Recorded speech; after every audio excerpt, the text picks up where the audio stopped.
मानस शांत हूँ, जिनके गुणों के गान में वर्धमान महान जिन। कल अपन ने छठवीं गाथा पर चर्चा की थी, थोड़ी चर्चा सातवीं गाथा पर भी की थी। वास्तव में ये दोनों गाथाएं एक साथ ही अर्थ करने लायक हैं और इनकी टीका भी दो पंक्तियों की संक्षेप में एक ही विषय को दोहराती है। मंगलाचरण के अंत में आचार्य देव ने जब समय सार में एक गाथा में मंगलाचरण किया, तब भी आधी गाथा माने दूसरी पंक्ति में बोच्छामी समय पाहोड़ मृणमोय सोय केवली भणियम ऐसा कहकर प्रतिज्ञा वाक्य दोहरा दिया। नमस्कार करने के लिए तो एक ही लाइन रखी, पंक्ति रखी कि बंदित्व शब्द सिद्धि, और सिद्ध के तीन विशेषण बता दिए, ध्रुव मचल अनुभवम गयम पत्ते। लेकिन यहाँ 5 गाथाओं के अंत में भी ये नहीं कहा कि मैं क्या कहूँगा, बल्कि ये कहा कि मैं उस साम भाव रूपी आश्रम को प्राप्त होता हूँ। इसमें ऐसा भ्रम खड़ा होता है कि ऐसे कुंदकुंदाचार्य का भी कोई आश्रम था और बहुत बढ़िया आश्रम चलता होगा। वो जमाना था कि जब जैनेतर मतों में मठ चलते थे और उनके अनुकरण पर जैनों में भी मठों की स्थापना होने लगी थी। तो कोई ये न समझ ले, जब अमरचंदाचार्य का काल आया ना 1000 वर्ष पहले, तब शंकराचार्य के मठ बन गए थे। तो उन्होंने कहा कि वो मठ और कुछ नहीं है, आत्मा का जो साम्य भाव है, दर्शन ज्ञान चारित्र है, यही मठ है।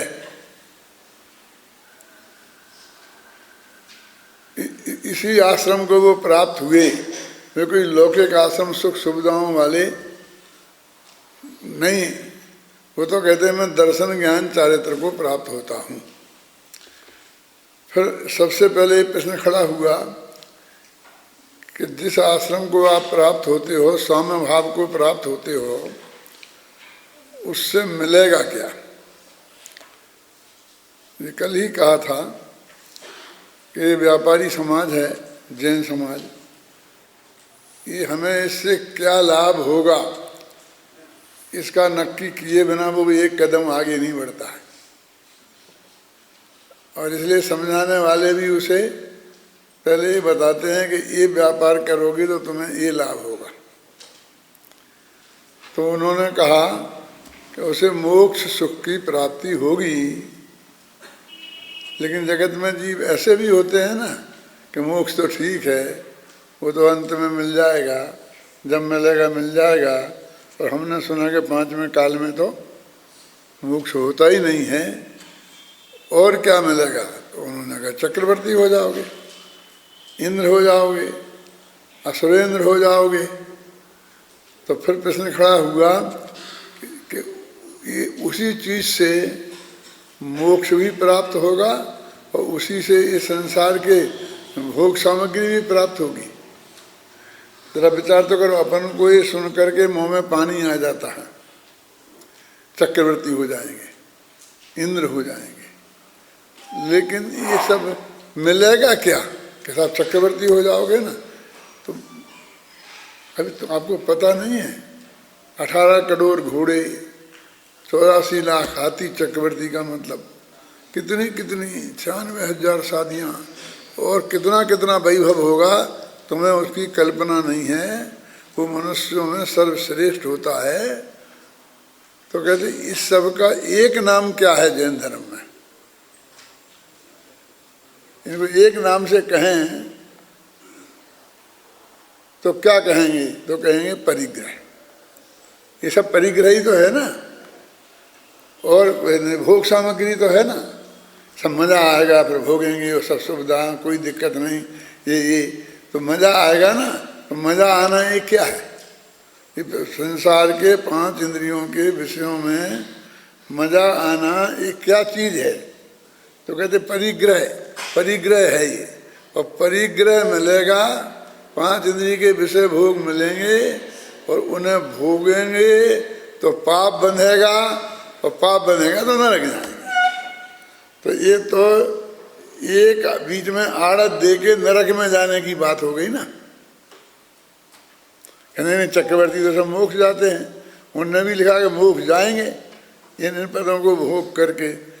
लेकिन इन भोगों को भोग करके जाएंगे कि छोड़कर जाएंगे?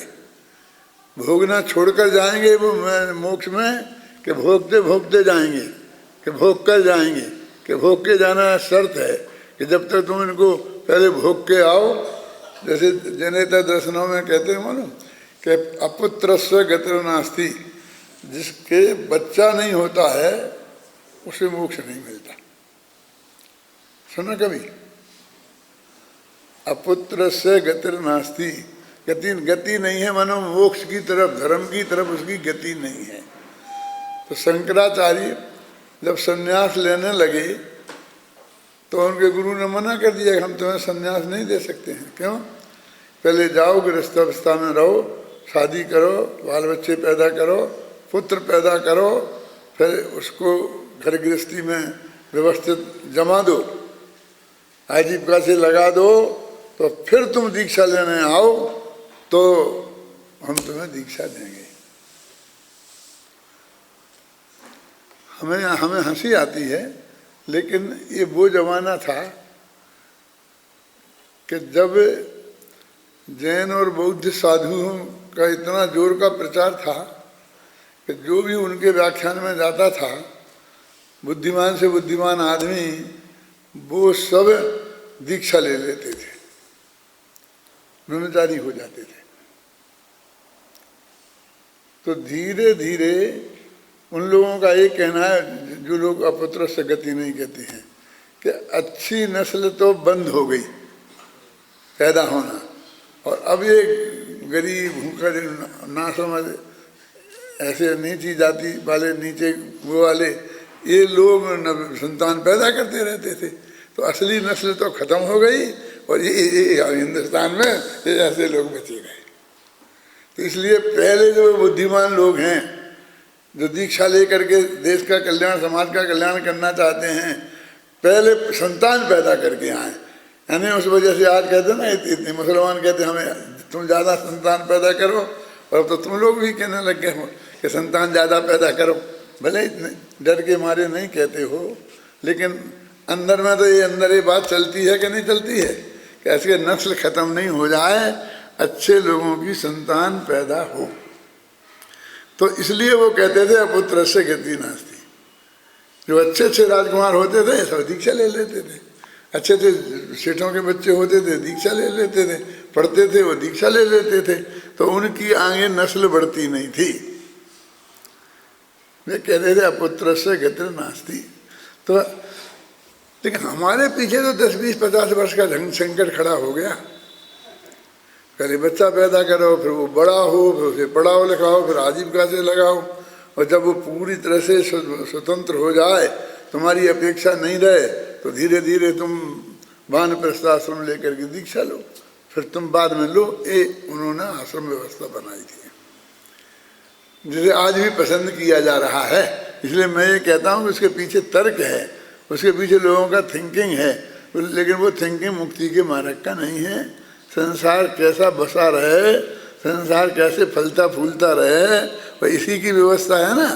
और हम तो संसार बसा नहीं, हमारा संसार उजड़ जाए, हम तो उस वो लोग हैं ना आश्रम वाले जैसे बोलते हैं।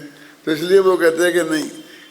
तो शंकराचार्य को किसी जोशी ने बताया था कि बहुत जल्दी चले जाएंगे, 32 वर्ष की उम्र में चले गए। तो वो कहते मैं इतना करूँगा तब तक संन्यास के लिए मेरे पास कुछ समय नहीं बचेगा। और उन्होंने विद्रोह करके वो संन्यास लिया था। तो हमारे ऐसे अच्छे अच्छे लोग चले जाते हैं। इस बात का संघर्ष उस वक्त बहुत तेजी से था। वो एक तरह शंकराचार्य के विरुद्ध ही था। आज भले ही शंकराचार्य को पसंद कर रहे, वो जितना पंडित वर्ग जो आज जो ये कहता है कि नहीं तुम संतान पैदा करके आओ, वो उस दिन भी कहता था, वो शंकराचार्य के विरुद्ध था। वो शंकराचार्य के प्रभाव की वजह से बाद में उनके अनुकूल हो गया हो, वो एक अलग बात है ना। तो इसलिए ये कहते हैं कि वो आश्रम ऐसा आश्रम नहीं था, उनने आश्रम बना लिए थे। वे कहते धर्म बाल्य ब्रह्मचर्य आश्रम, फिर गृहस्थ आश्रम है, फिर वानप्रस्थ आश्रम, फिर संन्यास आश्रम, 4 आश्रम बना लिए थे ना, वो जनेतरों में थे। तो कोई कुंदकुंदाचार्य की इस बात को वो आश्रम से न समझ ले। अब कहते हैं कि ये जो समभाव समता भाव जो है वो आश्रम है, और उसको मैं प्राप्त होता हूँ, तो उससे क्या मिलेगा? तो उन्होंने 2 ही चीज़ें बताई। तो इसलिए आपको खुश करने के लिए नहीं बताई कि आप ये कहोगे कि हमें मोक्ष नहीं चाहिए, हमें तो संसार का सुख चाहिए। तो अच्छा चलो तुम्हें संसार का सुख वाला रास्ता बता देते हैं, इन्हें मोक्ष चाहिए तो इन्हें मोक्ष, ऐसा नहीं है। वो तो वस्तु की स्थिति बता रहे कि चारित्र 2 प्रकार का होता है। ये रास्ता निकाला उन्होंने टीका में, एक सराग चारित्र और एक वीतराग चारित्र। तो जब सराग चारित्र होगा तो ये स्वर्गाधिक के पद मिलेंगे, चक्रवर्ती आदि के पद मिलेंगे, और जब वीतराग चारित्र होगा तो उससे मोक्ष की प्राप्ति होगी। और इसमें से तुम जो चाहो वो लो, ऐसी बात नहीं है। वो तो ये कहते हैं कि वो सराग चारित्र कैसा है, उदाहरण दिया था ना कल, इसमें तुम्हारी पंक्ति में क्या तप्त घी का दिया था, क्या दिया? वैभव क्लेश रूपो बंधु, क्लेश रूप है वो आनंद रूप नहीं है। इसी समय सार में लिखा है कि जैसे अपन पूड़ी तलते हैं ना, तो गरम गरम घी में पूड़ी डालते हैं तो एकदम वो नाचने लगती है, वो फूल के कुप्पा हो जाती है, एकदम गोल गोल गोल हो जाती है। तो कितनी खुश हो रही होगी, तो फूल के कुप्पा हो गई और नाच रही है। तो ये जगत के जीव नाचते हुए तुम्हें दिखाई देते हैं, वो फूल के कुप्पा हो गए हैं, तुम समझते बहुत सुखी हैं। वो कहते हैं उस पूड़ी से पूछो जो खोलती हुई तप्त घी में जो उबल रही है, उस पूड़ी से पूछो वो कितनी सुखी है। ऐसे संसार के सुख में जो जीव भोग रहे हैं उनसे पूछो वो कितने आकुल व्याकुल हैं। और उनने उदाहरण वो चक्रवर्तियों के, देवेंद्र वगैरह के दिए कि निधर इतनी सामग्री वो क्यों जोड़ते। तो इस तरह से वो कहते हैं कि वो, लेकिन परिस्थिति ऐसी है कि एक जीव को पहले तो शर्त लगा दी कि दर्शन ज्ञान से सहित होना चाहिए। तो सम्यक दर्शन सम्यक ज्ञान सहित चारित्र होगा। यदि वो सराग चारित्र होगा तो स्वर्गाधिक मिलेंगे, और वीतराग चारित्र होगा तो मोक्ष की प्राप्ति होगी। तो निपटारा हो गया ना। लेकिन वो फिर तुमको ऐसा नहीं समझ लोगे तुमको जो चाहिए तो हमें तो ये चाहिए, ऐसा नहीं। कहते ये तो दुख है, इसलिए सराग चारित्र हे है। ये चारित्र यहाँ छोड़ने के लिए बताया जा रहा है। इसको तुम अपनाओ जीवन में, इसके लिए ये 2 भेद नहीं बताए। तो फिर तो क्या है दिलीप भाई? कहते ये तो होते हैं 2। चौथे गुणस्थान में सम्यक दर्शन हो, और 13वें गुणस्थान में केवल ज्ञान होता है, और 14वें गुणस्थान के अंत में मोक्ष जाता है जीव। तो जो चौथे से 14वें तक का जो काल बीतेगा उसमें तो वो रहेगा ना। तो उसमें यदि वो सीधा तो अंतर्मुहूर्त में मोक्ष ही हो जाता है। यदि वो वीतराग चारित्र हो जाए अंतर्मुहूर्त तक लगातार तो सीधा मोक्ष हो जाता है, और मोक्ष हुआ नहीं। चक्रवर्ती हैं जो 3 भव पहले सम्यक दृष्टि हो गए थे, अथवा उसी भव में है तो लाखों वर्ष बाद से सम्यक दर्शन होने के बाद में मोक्ष होगा, तो इतने काल तक क्या रहेगा कि शुद्धोपयोग नहीं रहेगा तो शुभोपयोग रहेगा। तो शुभोपयोग के फल में ये चीज की प्राप्ति होगी। माने उसका बता रहे हैं जो हम जो साम्य भाव को प्राप्त होंगे उससे चक्रवर्ती आदि का वैभव भी प्राप्त होगा और उससे मोक्ष भी होगा। इससे एक बात ये सिद्ध होती है कि चक्रवर्ती आदि के वैभव रूप उत्कृष्ट जाति के जो पुण्य हैं ये सम्यक दृष्टियों के ही होते हैं। रत्नाकर साहब का आचार्य में आपने पढ़ा, कल निकाल के बताए थे ना, कुछ अपन ने छंद बुलवाए थे ना कल, कि सम्यक दृष्टि विशिष्ट रिद्धिधारी मानव होते हैं और देवता होते हैं, फिर उच्च कोटि के इंद्रादिक होते हैं, फिर चक्रवर्ती होते हैं, फिर तीर्थंकर होते हैं और फिर मोक्ष चले जाते हैं। मान इतना काल संसार में वे अधिक से अधिक रह सकते हैं। भगवान महावीर की जीवनी भी पढ़ो तो वे त्रिप्रश्न नाम के नारायण हुए, एक चक्रवर्ती भी हुए हैं। तो ये हुए हैं, सिर्फ ये बता रहे। तो ये वो जो साम्य भाव वीतराग भाव रूप है उसके फल में नहीं हुए, उसकी प्रतिज्ञा ली थी और उसमें नहीं रह पाए, और साथ में जो राग हुआ वो उसका दंड है। ऐसा पुरुषार्थी उपाय में लिखा ना, शुभोपयोग से अपराधा, शुभोपयोग का ही ये अपराध है। तो ये कल की गाथा का अपन ने सामान्य से उपसंहार किया। आज जो गाथा है चारित्रम खलु धम्मो, कि चारित्र पढ़ो भाई।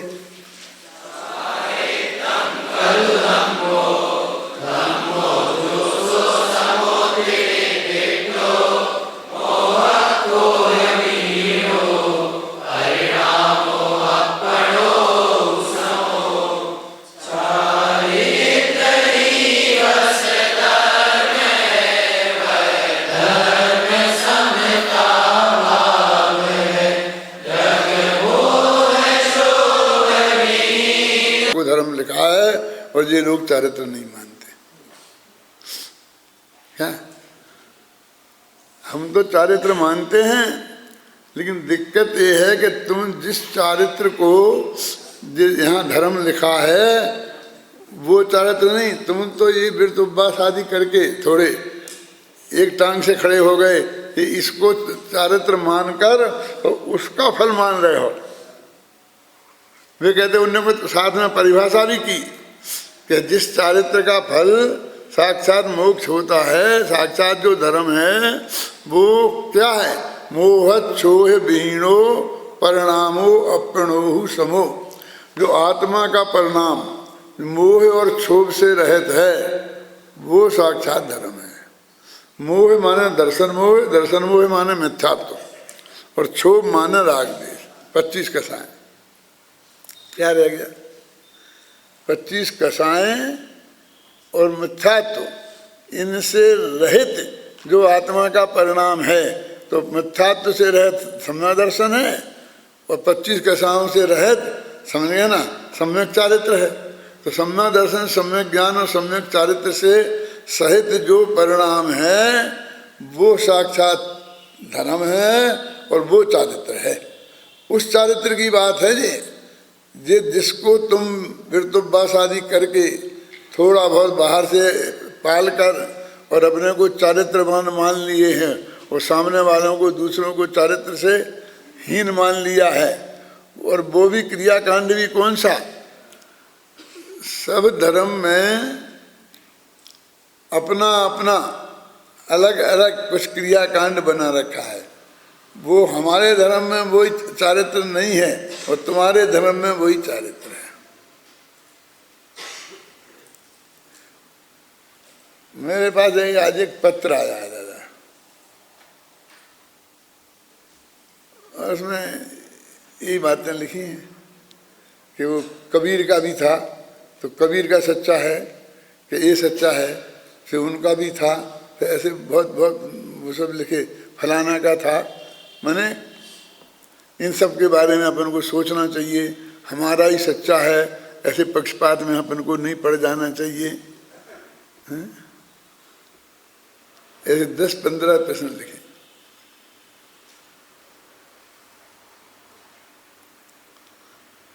माने कहीं बिल्कुल ठिकाना नहीं है, कुछ भी निर्णय नहीं है, राग का वीतरागता का कोई निर्णय नहीं है। चारित्र क्या है अभी उनको वही अच्छा लगता है, समझ रहे हैं ना। मतलब मुसलमान भी खराब थोड़ी होते हैं, वो भी बहुत अच्छी बात करते हैं, ये भी करते हैं, हिंदू भी करते हैं, बौद्ध भी करते हैं, फलाने भी करते हैं। और वो सर्वधर्म संभाव, महावीर का तो सर्वधर्म संभाव था, वे तो सबको अच्छा कहते थे। अरे आज के जैनी, आज के पंडित ऐसे हो गए हैं, बहुत बहुत बहुत लिखा। और आपको मार्गदर्शन दीजिए, और आप इसकी चिंता मत कीजिए कि लोग आपसे फिर आगम प्रमाण पूछेंगे। मैं तो आपके बचनों को ही आगम प्रमाण मानूंगा। एक अपन को भी भगवान बना दिया क्या? बस आप मेरे इनके जवाब दे दीजिए।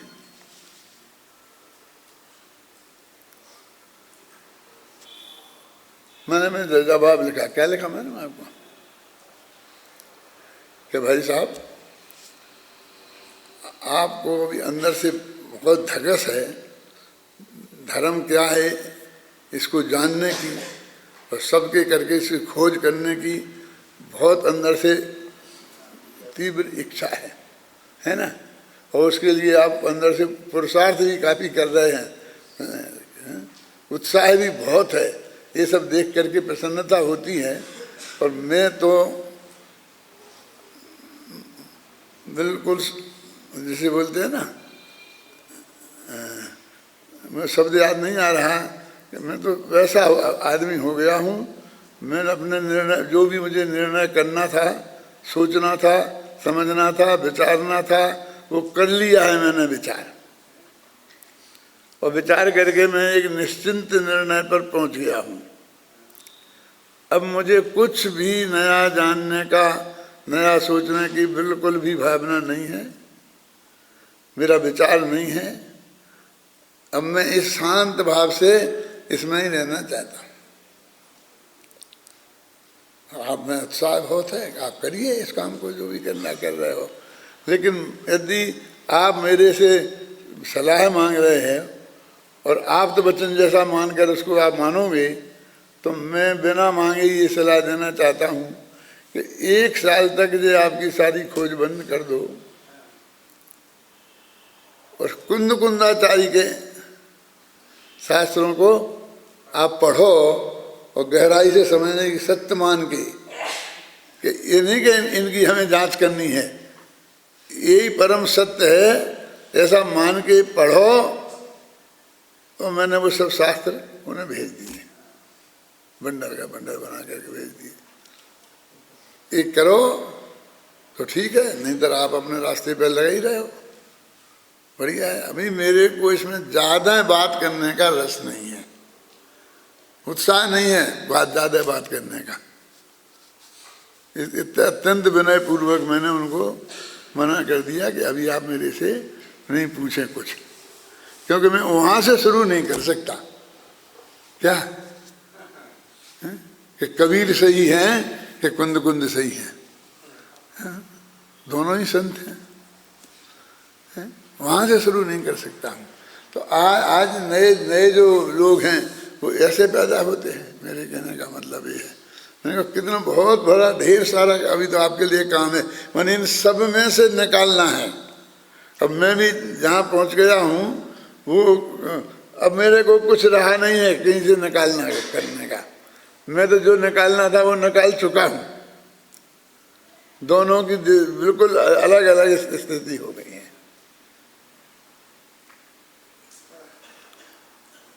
एक वीतराग भाव धर्म है।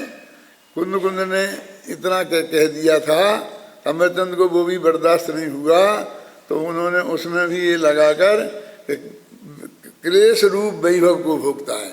तो चारित्र जो है वो कहते चारित्र कौन है? जब अपने अपने सबके अपने पास सर्टिफिकेट है, स्कूल में जाते हैं तो करेक्टर सर्टिफिकेट मिलते हैं ना। करेक्टर माने चरित्र, चरित्र माने चारित्र, इनका कैरेक्टर कैसा है, तेरे पास भी होंगे ना, सबके पास होंगे। ये सब चारित्र के धनी हैं, इनके पास उसका सर्टिफिकेट है?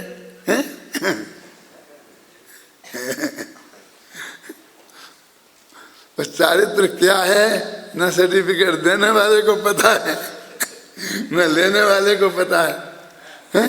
मोह और क्षोभ से रहित जो आत्मा का परिणाम है वो वास्तव में चारित्र है। तो मोह क्या है? अभी बहुत लोग तो अभी इतने माताएं बहनें और सब हैं, अपने यहाँ तो बहुत सब अभ्यासी हैं, मैं किसी का अपमान नहीं करना चाहता, लेकिन ऐसे बहुत लोग मेरे श्रोताओं में हिंदुस्तान भर में हैं कि जो जब मोह बोलते ही तो ये बाल बच्चों से प्यार करते हैं ना, तो इसको मोह बोलते हैं। वे बस तुम मोह में मत पढ़ो, तुम तो इन्हें पढ़ने भेज दो, इसको जयपुर भेज दो, वहाँ पढ़ जाएगा, अच्छा हो जाएगा, मोह में मत पढ़ो। यानी वो तुम्हें यहाँ नहीं आने देते, और वो जो राग होता ना उसको वो मोह समझते हैं। तुम भी समझते हो शायद वहाँ पर कि मेरी मम्मी मोह में पड़ गई, और एक वो अर्जुन भी मोह में पड़ गया था। जो गीता में श्री कृष्ण भगवान ने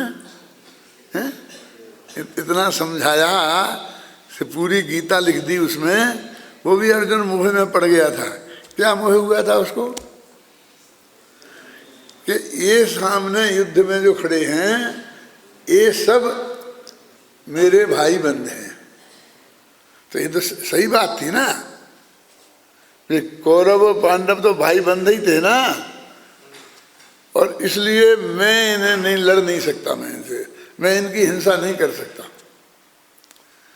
तो ये मोह था कि मोह भंग हो गया, वैराग हो गया। अपने यहाँ जिसे वैराग्य कहते हैं, गीता में उसे मोह कहते हैं। और श्री कृष्ण जी ने क्या समझाया मालूम आपको कि घबराओ मत, युद्ध के मैदान में कोई भाई, कोई मामा, कोई बाप, कोई बेटा, कोई गुरु, कोई शिष्य नहीं होते। युद्ध के मैदान में दो ही व्यक्ति होते हैं, वह शत्रु या मित्र। जो उधर खड़ा है वो शत्रु, जो इधर हमारे बगल में खड़ा है वो मित्र। बस सारे रिश्ते नहीं होते हैं। वहां तुम रिश्ते में पड़े हो, कोई किसी का नहीं है। फिर उन्हें पूरा कोई किसी का नहीं है, जितने आपकी 12 भावनाएं हैं पूरी पढ़ लो, जितना वैराग्य का वर्णन अपना है ना, कोई किसी का नहीं है। सुधारा हो न सीधी सब स्वागत के, फिर सबका सब पढ़ लो, कोई किसी का नहीं है, कोई किसी का नहीं है। अच्छा, कोई किसी का नहीं है तो अब क्या करें? चलो अपने अपने घर, नहीं लड़ो, वो मारो इन्हें। क्यों? कोई किसी का है ही नहीं। क्या है तुम तो इसलिए मोह पैदा हो गया ना कि जी अपने ही भाई बनने से नहीं मानना था। तो उन्हें कोई किसी का नहीं है समझाया तो यही, लेकिन अंत में निष्कर्ष निकाला कि मारो।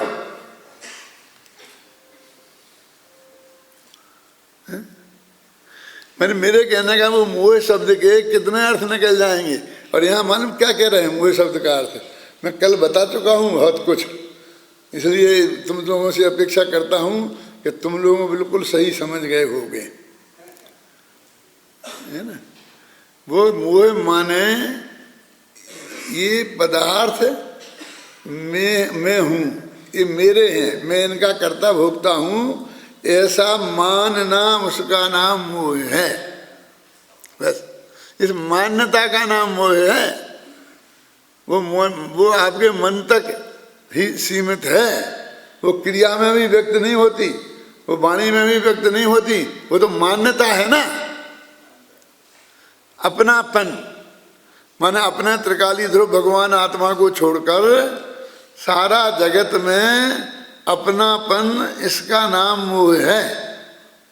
तो सारा जगत में कितने लोग हैं इसको मोह समझते हैं? मोह बस है।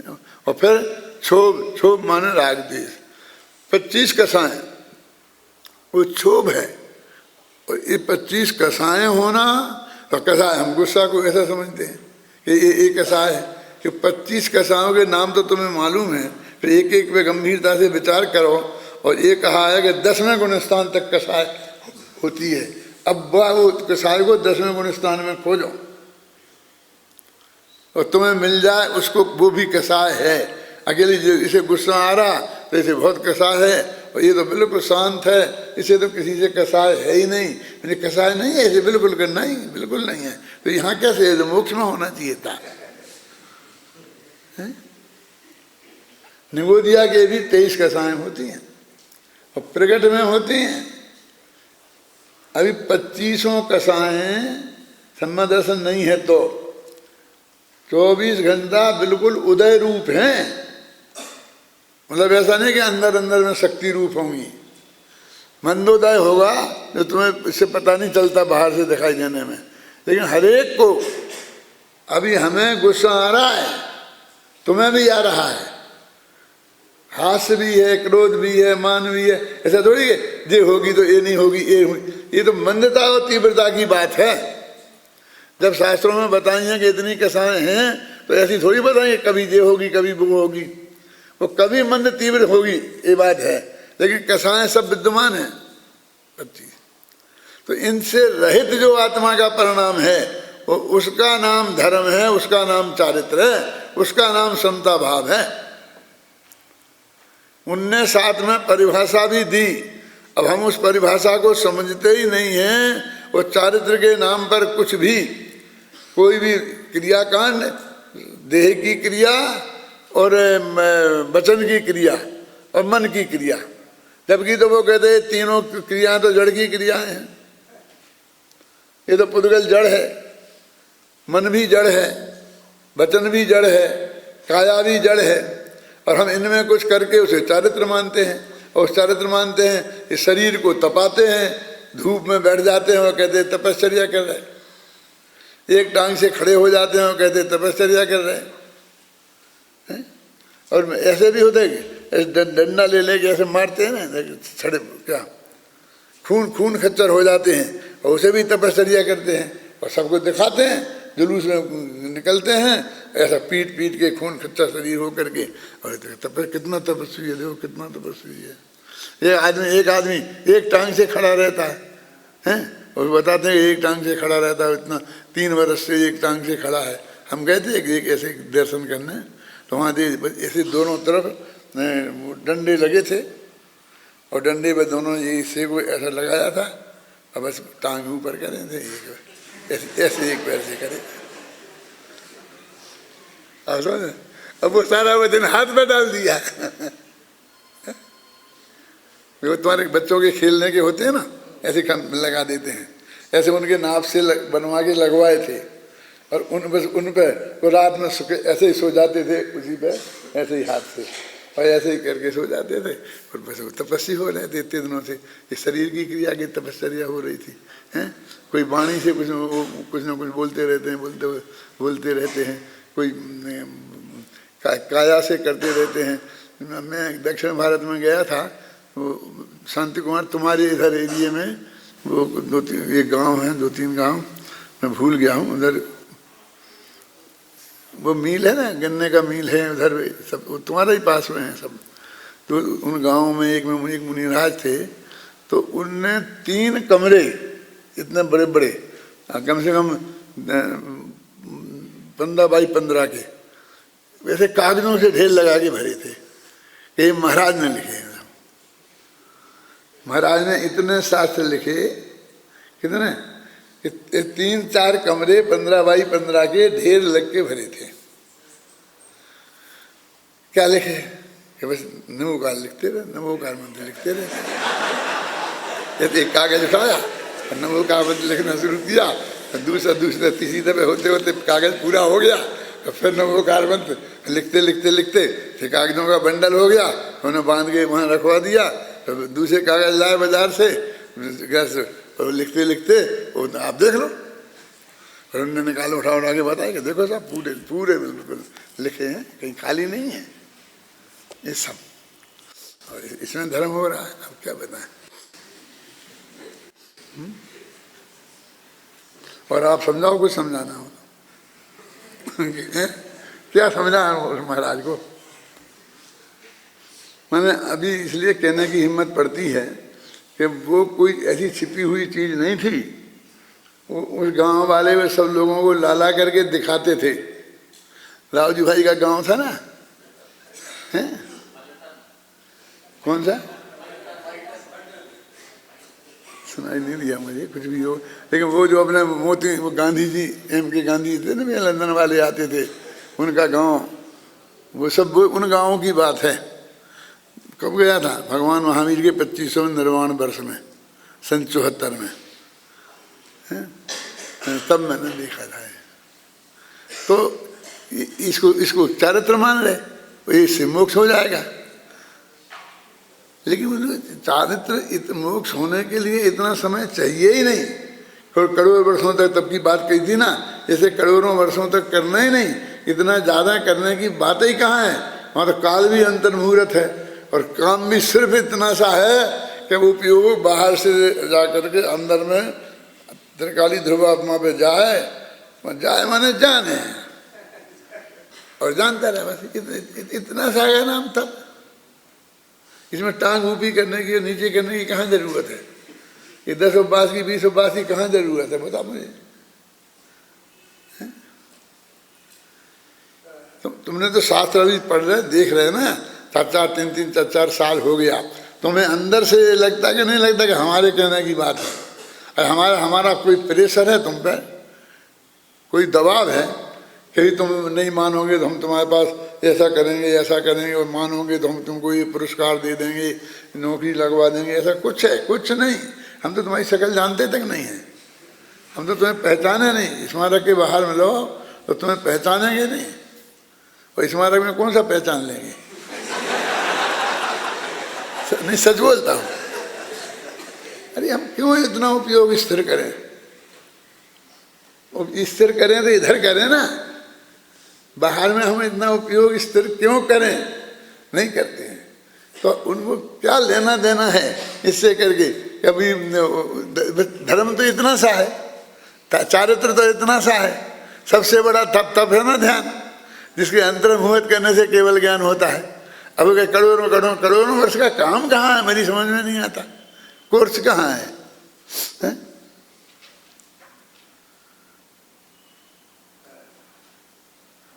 ये तो एवं चेत एवं स्यात् में भी 5 वर्ष लग जाते हैं। नहीं तो वो पुद्गल जीव हो जाएगा, नहीं तो जीव पुद्गल हो जाएगा, नहीं तो जीव हो जाएगा। अरे कोई कुछ होने वाला नहीं है, वो आचार्यों ने बताया है कि तुम यदि इनसे भेद विज्ञान नहीं करोगे तो इनका तो तादात्म्य संबंध, जिसका जो होता है उसके साथ तादात्म्य संबंध होता है, तो उसके साथ तादात्म्य संबंध उसका नहीं है। पुद्गल के साथ जीव का साथ तादात्म्य संबंध नहीं है। ये देह पुद्गल की बनी हुई है, इसलिए देह का ऐसे कोई लेना देना नहीं है। बस अभी एक क्षेत्र में रहते हैं, इतनी सी बात है, और धर्म करने के लिए क्या कहना? देह छोड़ना कि नहीं, देह नहीं छोड़ना कि घर छोड़ना कि घर नहीं, घबराना नहीं। बस ये मैं नहीं हूं, ये मेरे नहीं है, यही छोड़ना है। ऐसा तुमको लगता है कि ऐसा कैसे हो सकता है? क्यों? कि किसी का राज था और राज से तुम्हें कुछ नहीं करना साहब, तुमको तो सिर्फ इतना कहना है कि ये राज मेरा नहीं है, ये भारत गवर्नमेंट सरकार को मैं देता हूँ, ये उनका हो गया, इतना ही कहना है। इतना मुँह से बोल दो, इतना मान लो, बस खत्म। और आपको कुछ नहीं करना है तो क्या बात करते हो? ये कुछ करना नहीं है, ये तो सब कुछ लुट जाऊँ मैं, ऐसा कैसे हो सकता है? ये कुछ नहीं करना है। अब यहाँ अपने धर्म के मामले में और सरलता है। मालूम क्या कह रहा हूँ? जो तुम्हारा वास्तव में नहीं है, समझना, वो तो उनका राजा साहब का राज था, इसलिए वो शयन करने से उनका राज जाता था। तुम्हारा व्यवहार से भी नहीं है। सारे हिंदुस्तान में 1 इंच जमीन नहीं है अपने नाम की, मान लो, 1 कमरा घर नहीं है। बस अब बस वही मैं नहीं हूं, मेरा नहीं है, ये मान लो, इसमें पसीना छूट रहा है। इसमें क्या है बोलो? कितना सरल है धर्म, कहाँ क्रियाधीन है।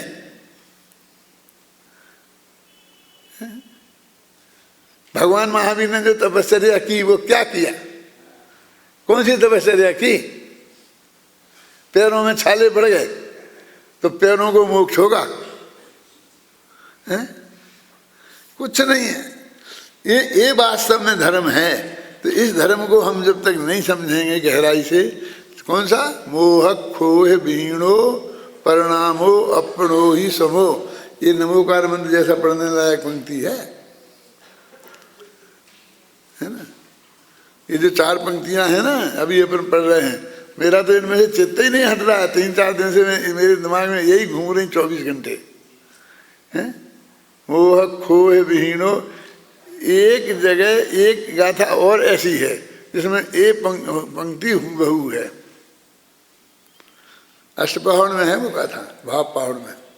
मोह खोह विहीनो परिणामो अपनो समो है ना, यहाँ समो नहीं है, समो की जगह कुछ और है।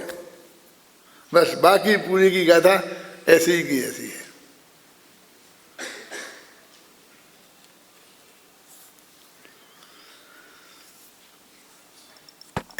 देखो अब ये लिखा कहाँ, स्वरूपे चरणम चारित्रम, समय हो गया है वैसे, कि अपने स्वरूप में लीन होना उसका नाम चारित्र है, लिखा क्लियर। और उसका अर्थ क्या है? तो अर्थ भी वही बता रहे, स्व समय प्रवृत्ति इत्यर्था, अपने आत्मा में प्रवृत्त होना, ये अर्थ है इसका। तदैव वस्तु स्वभावत्वात् धर्मा, और वही वस्तु का स्वरूप है, इसलिए ये ही धर्म है। शुद्ध चैतन्य प्रकाशनम, इसका अर्थ है शुद्ध चैतन्य का प्रकाशन होना, माना शुद्ध चैतन्य आत्मा अपने ज्ञान में आ जाए, बस इसका नाम धर्म। इसी का नाम सम्यक दर्शन, इसी का नाम सम्यक ज्ञान, इसी का नाम सम्यक चारित्र। और कहते हैं तथैव यथावस्थित आत्मगुणत्वात् साम्यम, और इसी को साम्य कहते हैं, इसी को चारित्र कहते हैं, इसी को मोह क्षोभ से रहित आत्मा परिणाम कहते हैं, वो ही है। मोह क्षोभ अत्यंत निर्विकारो जीवस्य परिणामा, तो धर्म तो जीव का परिणाम है। अभी गुरुदेव श्री ने इस पर इतना लिखा, एक ही वाक्य बार बार दोहराए जाते हैं कि ये हर चीज में ये देखो कि ये जीव का परिणाम है कि तो धर्म है, नहीं तो नहीं है। तो उन्होंने कहा ये उपवास तो ये देह की क्रिया है, तो ये धर्म नहीं है। फिर एक जो वो जीव का परिणाम है, ये दिखना चाहिए। जीव का परिणाम क्या है? जब तक जीव का परिणाम नहीं हो तो वो धर्म नहीं हो सकता। पहली शर्त है कि वो जीव का परिणाम होना चाहिए। और अब लगाते जाओ तुम, हर एक को कसौटी पे कसो। अब अर्घ चढ़ा रहे वो जीव का परिणाम है, कहाँ हमारा मन लग गया था उसमें। अरे वो मन लगा था, वो जीव का परिणाम था, उसे धर्म कहो ना, तो इसे क्यों कहते हो? इसमें देह की क्रिया, राग की क्रिया, ये सब मन वचन काय की क्रिया, ये कोई धर्म नहीं है। मोह और क्षोभ से रहित जो जीव का परिणाम है वो धर्म।